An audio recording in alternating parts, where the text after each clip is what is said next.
My name is Harold Dunnigan. I was born in Fall River, Massachusetts on October 11th in 1930. And who were your parents? My mother was, her name was Victoria Juniak, and she was a Polish lady. Both of her parents were Polish. My dad's name was Harold Dunnigan, and both of his parents were from Ireland. And in 1942, my family came out here to Santa Monica.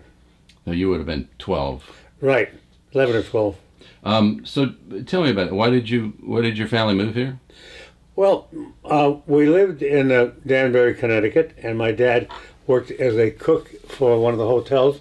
And when the war broke out, my dad did not want to serve his time as a cook, so he and some friends got an airplane and an automobile and drove out here to Santa Monica, and he got himself a job at Douglas Aircraft. And when he found a home for my brother and I and my mom, sent for us, and we ended up living on Broadway between 4th and 5th Street.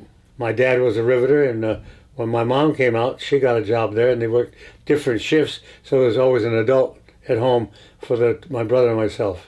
They worked on the A20, and when my brother and I were at school during the day, neither one of them was home, but when we came home, one of them was at home, and when we left for school in the morning, one of them was there to see us off.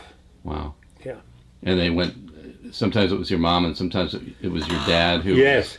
And then, of course, oftentimes all four of us were together. And my folks made it a point to take my brother and I to the museums, to the missions.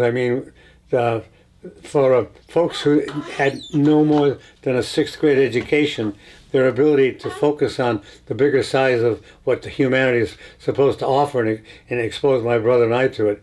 But while we're just rambling here, it was during that time that I had a newspaper route here. It's on Santa Monica from the Pier all the way along Ocean Avenue, and then down Appian Way, and a couple of deliveries there on the Pier. And so I got to be a part of that. But that only lasted for a while because somehow I could never make ends meet with collections and payment, because I was caught up with eating ice cream and spending the money. And when it came at the end of the month, I was a little short on cash. But I did get the opportunity to sell newspapers. It was the Daily News at that time, that no longer exists, to the off-coming day shift at Douglas Aircraft.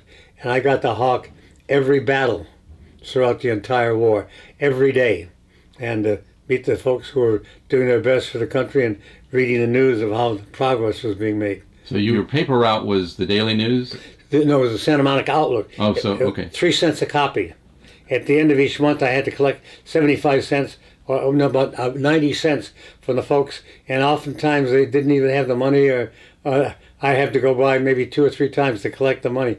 So that didn't sit all that well with me, so I got the job in what I would call direct sales. I hand you the paper, you hand me the money. Good. Yeah. And that was the Daily News. Yes. Outside the plant. So I'm just thinking so your paper route for the Outlook was an area from the Pier down to, say, Pico? Down to Pico, down to Appian Way, along Appian Way, delivered to so many apartments there. And you were living not far from there on 5th and Broadway. Yeah, between 4th and 5th. And right across the street from where we worked was Robert's Market. Robert's Market, probably people only my vintage, but it was so convenient because I could walk across the street and do the shopping. And they used to roll the vegetable stands right out on the concrete, and say it was a joyful time to be alive, particularly in Santa Monica. Yeah. I loved my visits to the Pier. The Pier was I went to the beach rather regularly, but being on the Pier, to be there when the half-day boat was coming off with the fishermen, with gunny sacks full of fish, barracuda, halibut, sea bass, mackerel. And then, of course, when the full day boat came back, they even had more miraculous catches. And I thought, wow. But they had amusement parks on the Pier and fished from the Pier. And as I said earlier when we were talking alone, you could see the bottom of the ocean from the end of the Pier. And people would have these hoop nets, and they'd bait them. And they could see the crabs crawling into the hoop nets, and they would pick them up. Yeah, it was a joyful time to be in Santa Monica.